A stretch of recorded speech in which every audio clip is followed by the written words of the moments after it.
చూస్ country delight, live better. ఇప్పుడే country delight యాప్ని download చేసుకోండి.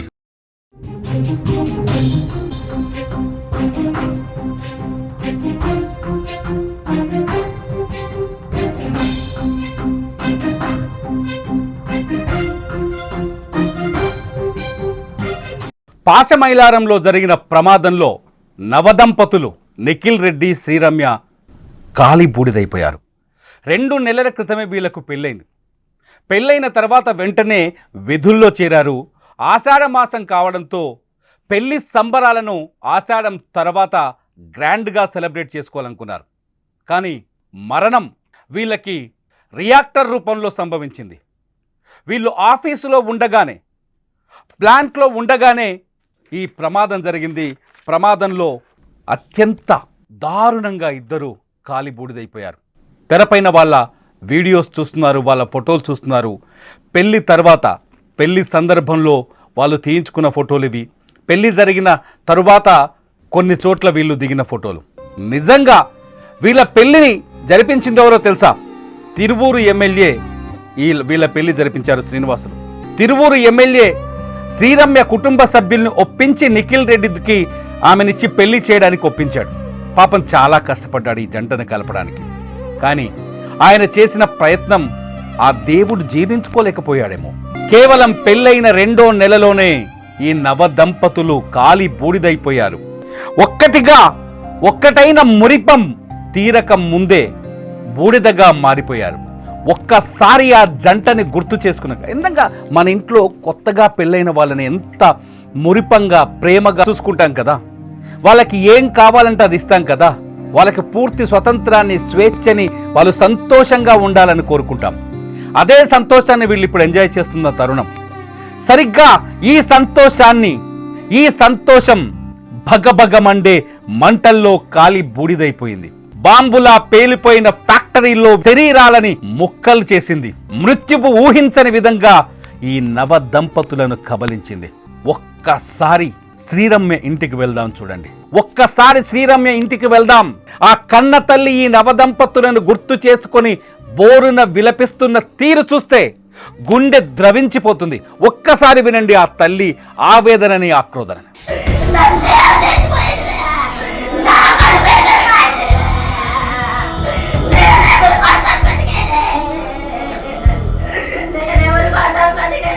నిఖిల్ రెడ్డిది కడప జిల్లా జమ్మలమడుగు మండలం ముద్దనూరు మండలం పెరికెలపాడు గ్రామం. నిఖిల్ రెడ్డి, రమ్యది తిరువూరు నియోజకవర్గం.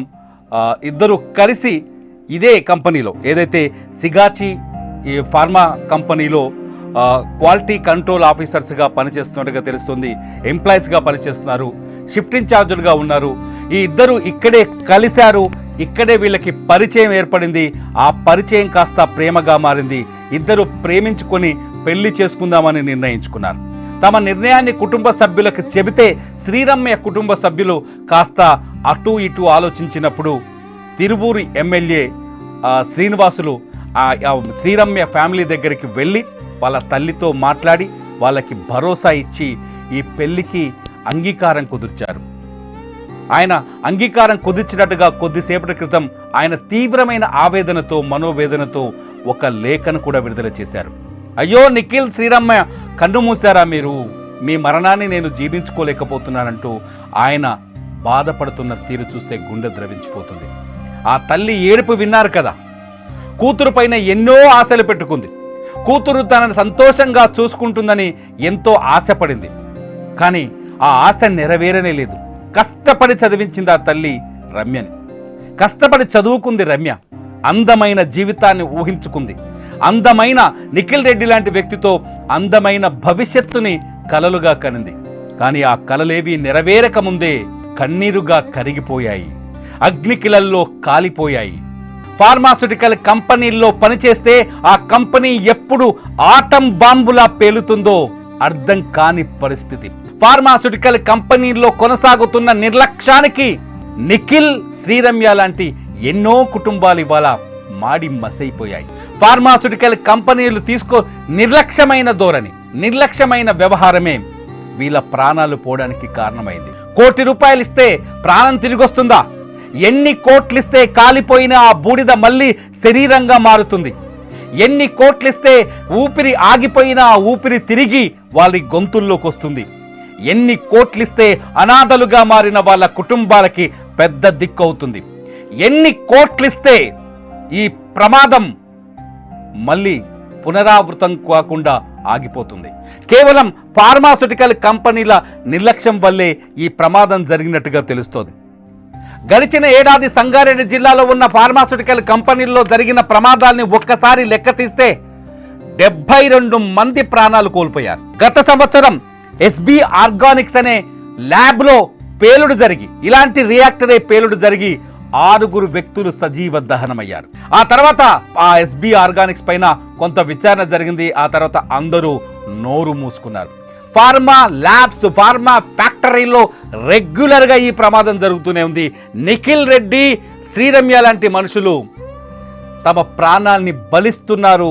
ఫార్మాస్యూటికల్ కంపెనీల యజమానుల బెంజ్ కార్ల కోసం, 7 అంతస్తుల మేడల కోసం వాళ్ళ ప్రాణాల్ని బలిస్తున్నారు. ఒక్కసారి చూడండి ఆ విజువల్స్, చూడండి ఒక్కసారి పేలిపోయిన ఆ విజువల్స్ ను చూడండి. మనుషులు అనే వాళ్ళు ఇక్కడ మిగులుతారా? ఈ ప్రమాదాలకి కారణం ఏంటని ఒక్కసారిగా ఆరా తీస్తే చాలా స్పష్టంగా అర్థమవుతుంది. నైపుణ్యం లేని వారి చేత ప్రమాదకరమైన పరిస్థితుల్లో పని చేయించడం. ఎస్బీ ఆర్గానిక్స్ కంపెనీ పేలుడు సమయంలో అప్పట్లో ప్రభుత్వ కమిటీ ఇన్స్పెక్టర్ ఆఫ్ ఫ్యాక్టరీస్ విభాగం చేసిన విచారణలో బయటపడ్డ కొన్ని విషయాల్ని మీ ముందుకు తీసుకొస్తున్నాను. నైపుణ్యం లేని వ్యక్తుల చేత పనులు చేయించడం, అంతే కదా. వీళ్ళు వెళ్తారు బీహార్ నుంచి, జార్ఖండ్ నుంచి, ఛత్తీస్గఢ్ నుంచి, ఒడిస్సా నుంచి 10th పాస్ అయినోడిని, ఇంటర్ ఫెయిల్ అయినోడిని, డిగ్రీ పూర్తి కానోడిని ఏజెన్సీల ద్వారా ఉద్యోగులుగా తీసుకొస్తారు. ఆ ఉద్యోగుల్ని తీసుకొచ్చి వీళ్ళని ఇక్కడ తక్కువ జీతానికి నియమించుకుంటారు. వాళ్ళకి ఏమీ తెలియదు, ప్రాక్టీస్ ఉండదు. ఇప్పుడు నిఖిల్ రెడ్డి, మన శ్రీరమ్య లాంటి వ్యక్తులు ఉంటారు కదా, వీళ్ళని ఒక టీం లీడర్గా తయారు చేసి వాళ్ళ కింద ఆ పనులు తెలియని వ్యక్తుల్ని పెట్టించి వీళ్ళ చేత అత్యంత ప్రమాదకర పరిస్థితుల్లో, భయంకరమైన పరిస్థితుల్లో పనులు చేయిస్తారు. అదే ఎస్బీ ఆర్గానిక్స్ విషయంలో గతంలో బయటపడింది. 6 చనిపోయారు ఆ రోజు. ఇప్పుడు ఇక్కడ కూడా ఈ సిగాచిలో కూడా అదే జరిగిందని అక్కడున్న వ్యక్తులు చెప్తున్నారు. ఇండస్ట్రీస్ ఇన్స్పెక్టర్ ఆఫ్ ఫ్యాక్టరీస్ విభాగం వాళ్ళు ఖచ్చితంగా ఈ ఫార్మాస్యూటికల్ కంపెనీల్లో ఉన్న రియాక్టర్లని, ఆ యంత్ర సామాగ్రిని, అక్కడ ఫ్యాక్టరీ పనిచేస్తున్న తీరుని చెక్ చేయాల్సి ఉంటుంది. కానీ ఒక్కరోజు కూడా చెక్ చేయరు. ప్రమాదం జరిగిన తర్వాత వెళ్ళి విచారణ చేసి 1 వారం రోజుల పాటు హడావిడి చేసి ఆ తర్వాత తిరిగి వదిలేస్తున్నారు. ఇది ప్రభుత్వం తెలుసుకోవాల్సిన విషయం. ఇండస్ట్రీస్ విభాగం నిర్లక్ష్యం వల్లే ఇటువంటి పేలులు జరుగుతున్నాయి. ఇండస్ట్రీస్ విభాగం కళ్ళు మూసుకోవడం వల్లే ఇటువంటి పేలులు జరుగుతున్నాయి. ఇన్స్పెక్టర్ ఆఫ్ ఫ్యాక్టరీస్ విభాగం వాళ్ళ నిర్లక్ష్యం వల్లే ఈ ప్రమాదాలు జరుగుతున్నాయని స్పష్టంగా అర్థమవుతోంది. అహ్మదాబాద్లో విమానం కూలిపోయినప్పుడు అందరం కన్నీళ్లు పెట్టుకున్నాం కదా, అది ప్రమాదం, అది నిజమైన ప్రమాదం. ఇది ప్రమాదం కాదు, మానవ తప్పిదం. అహ్మదాబాద్లో విమానం కూలిపోయినప్పుడు మనం నిజంగా ఎంత బాధపడ్డాం.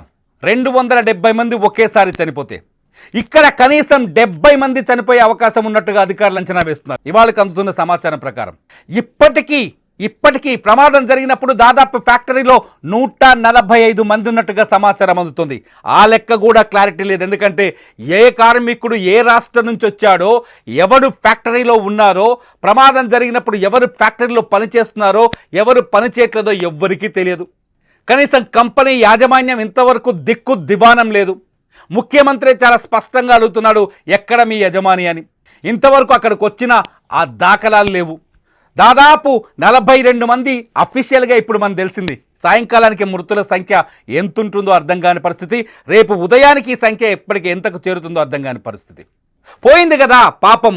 ఆ నిఖిల్ రెడ్డి అన్యాయంగా చచ్చిపోయాడు కదా, పాపం ఆ శ్రీరమ్య అన్యాయంగా చచ్చిపోయింది కదా. ఫ్యాక్టరీస్ విభాగం, ప్రభుత్వ ఫ్యాక్టరీస్ విభాగం, పరిశ్రమల శాఖ నిర్లక్ష్యం వల్లే చనిపోయింది కదా. ఫ్యాక్టరీలో కార్మికుల సంక్షేమాన్ని పట్టించుకోకపోవడం వల్లే చనిపోయింది కదా. ప్రమాదాలు జరిగినప్పుడు ప్రాణానికి హాని కలగకుండా ఉండేందుకు చర్యలు తీసుకోకపోవడం వల్లే జరిగింది కదా. రియాక్టర్లుంటాయి ఈ ఫార్మా కంపెనీల్లో, రియాక్టర్లు తరచుగా పేలుతుంటాయి. అవి కూల్ అయ్యే విధంగా కొన్ని సిస్టమ్స్ని బిల్డ్ చేయాలి. కానీ ఫార్మాస్యూటికల్ కంపెనీలో ఆ సిస్టమ్ని చేయవు. అది ఖర్చుతో కూరుకున్న పని కాబట్టి డబ్బును దోచుకోవాలి, డబ్బు సంపాదించుకోవాలి, తక్కువ సమయంలో ఎక్కువ డబ్బులు రాబట్టుకోవాలి. కేవలం అది ఒక్కటే లక్ష్యం వీళ్ళది. ఫార్మా కంపెనీల లక్ష్యం ఒక్కటే. ఫార్మాతో కోటీశ్వర్లైన వాళ్ళు హైదరాబాదులో 100కు పైన ఉంటారు. ఫార్మా ఇండస్ట్రీ మీద బిజినెస్ చేసే వాళ్ళు 100కు పైనే ఉంటారు మన హైదరాబాదులో.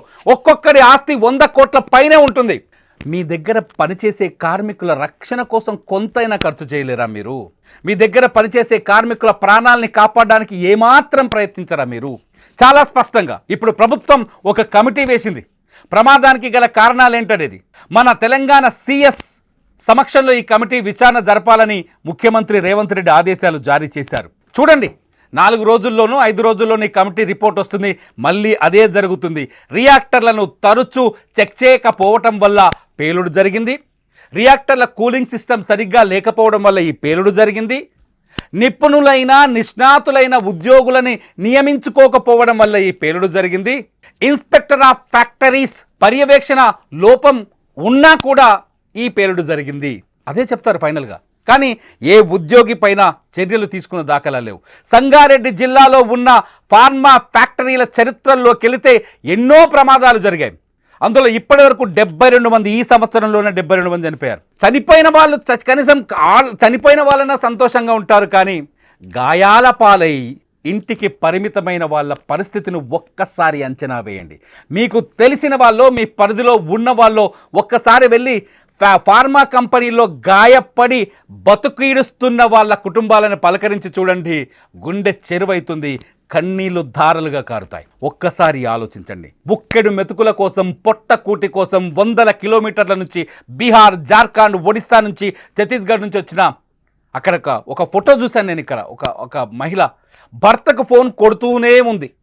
అతను ఎత్తితే బాగున్నట్టు, లేకపోతే చచ్చిపోయినట్టు. నిఖిల్ రెడ్డి, శ్రీరమ్య లాంటి కథలు చాలా ఉన్నాయి ఇక్కడ సిగాచి ఫ్యాక్టరీ ముందు. దయచేసి ఇప్పుడైనా ఆలోచించండి. ఫార్మా కంపెనీల యాజమాన్యాలు ఆలోచించండి. మీ కంపెనీల నుంచి వస్తున్న విషంతో ఇప్పటికే కొన్ని వేల జీవితాలు నాశనం అవుతున్నాయి. కనీసం మీ కంపెనీలో పనిచేస్తున్న వాళ్ళ జీవితాల గురించి అయినా ఆలోచించండి. నేను చెప్తుంది తప్ప, నేను చెప్తుంది రాంగా? మీరేమనుకుంటున్నారు? నా మాటల్లో ఒక కోపం ఉందా, లేకపోతే విద్వేషం ఉందా, లేకపోతే బాధ ఉందా? మీరేమనుకుంటున్నారు? ఈ వీడియో కింద కామెంట్ చేయండి. చూస్తూనే ఉండండి అప్డేట్స్ కోసం సుమన్ టీవీ లైవ్, అట్లాగే సుమన్ టీవీ డిజిటల్ లైవ్.